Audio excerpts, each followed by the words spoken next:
in general here, the belief is that they are joint at the hip, and that it's impossible.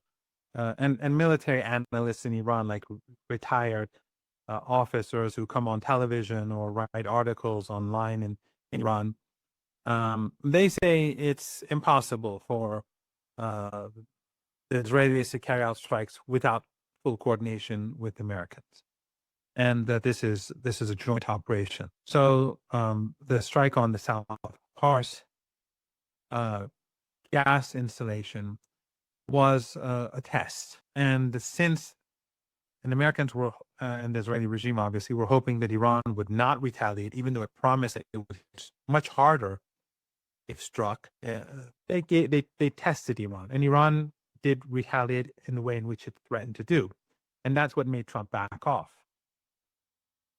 And then, of course, Trump, as you rightly pointed out, said he's going to destroy Iranian critical infrastructure in 2 days, which is a crime against humanity, and no one in the West seems to care, meaning among elites and in the mainstream media. Just like with Cuba, a sad tale in itself that's also being ignored, the starvation of the Cuban people in order to bring it to their knees so they can take Cuba for themselves. But first he gave 48 hours. Then I think it's clear that he was afraid that that Iran would actually carry out heavy retaliation.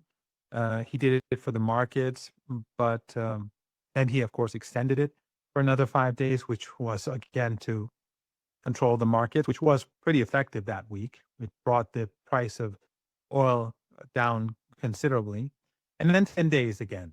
He threatened the threat to bomb Iranian critical infrastructure and the Iranian electricity power plants. And that was again extended for 10 days.